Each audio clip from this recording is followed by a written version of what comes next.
Just an hour ago, a thunderous strike from Ukraine's newest ballistic missile shook the very heart of Russia, leaving the Kremlin stunned and scrambling. This isn't just another attack. It's the dawn of a new era in this conflict.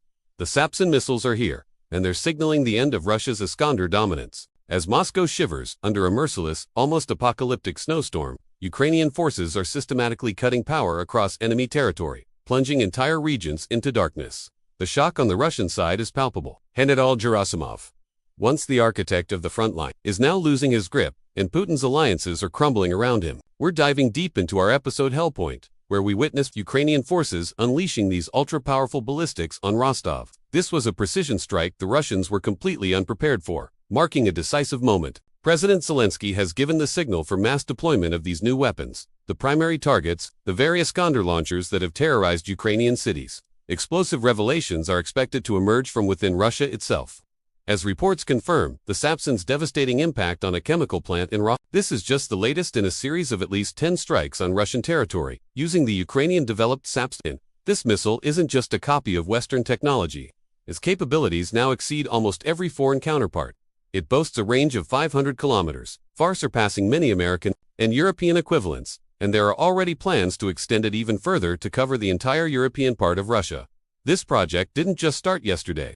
Development began well before the full-scale invasion, overcoming sabotage attempts along the way. Over the years, crucial support from partners, including a surprising contribution from Saudi Arabia, helped fuel its development into the game-changer it is today.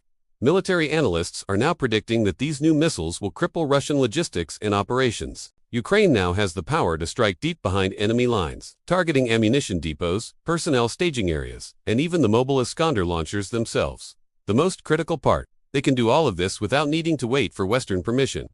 This is a weapon of their own making, and they are in full control of its deployment. It's a strategic shift that empowers Ukraine to dictate the terms of engagement on its own soil and beyond. Meanwhile, back in Russia, the home front is collapsing under the weight of nature and neglect. Moscow is suffering from a deadly frost, with blackouts affecting 500,000 residents. The infrastructure, long neglected, is failing, leaving entire cities without heat, water, or electricity in freezing temperatures. This isn't just bad luck, it's a direct consequence of years of mismanagement and the siphoning of funds into the war machine. The sabotage that Russia has inflicted on Ukraine's energy grid is now coming home to roost in a brutal, ironic twist. In the Rostov region, the situation is even more dire. A combination of drone attacks and these new missile strikes has devastated power plants. Thick plumes of smoke billow into the sky, energy networks are disrupted, and tens of thousands are left without essential services. While chaos reigns in Russia, Ukrainian forces are capitalizing on the moment. They continue to advance in key areas like Kupiansk and the Zaporizhia direction. They are systematically destroying Russian radars, air defense systems, and artillery. Ukrainian soldiers are securing footholds on both banks of strategic rivers and raising their blue and yellow flags over liberated town halls, a powerful symbol of their relentless advance. The turmoil isn't limited to the battlefield. On the geopolitical front, one of Putin's key allies, Iran, is erupting in protest. Millions are rising up against the Ayatollah's regime, despite a brutal crackdown, with reports of over 20,000 civilians killed. The people's voices are being heard thanks to technology like Starlink, which bypasses government censorship. US officials have drawn a red line, warning that mass executions will not be tolerated. Israel is reportedly anticipating a US strike on Iran, a move that would sever a vital military supply line for Russia and dramatically weaken its war effort. Putin's network of authoritarian support is fracturing from within.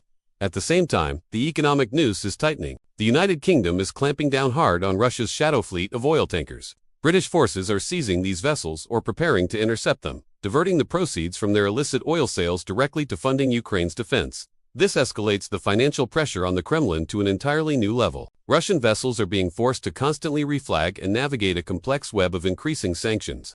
The United States is also disrupting supply chains, even targeting operations in places like Venezuela, turning every single barrel of oil into a tool of strategic leverage against Moscow. With multiple fronts collapsing, internal unrest growing, and international pressure mounting from every direction, Putin finds himself increasingly isolated. He is facing a newly empowered Ukraine, armed with its own formidable indigenous weaponry, and a Western world that is more mobilized and united than ever before. Every missile strike, every blackout in Russia, every new sanction chips away at the Russian war machine. But this story is far from over. The stakes could not be higher. The consequences could not be more urgent. The world is watching as history unfolds in real time. In this struggle for freedom and truth, every voice matters. Stand with truth, support independent journalism, and witness the incredible resilience and courage of those defending their freedom. Thank you for watching, and be sure to subscribe for more updates as this story develops.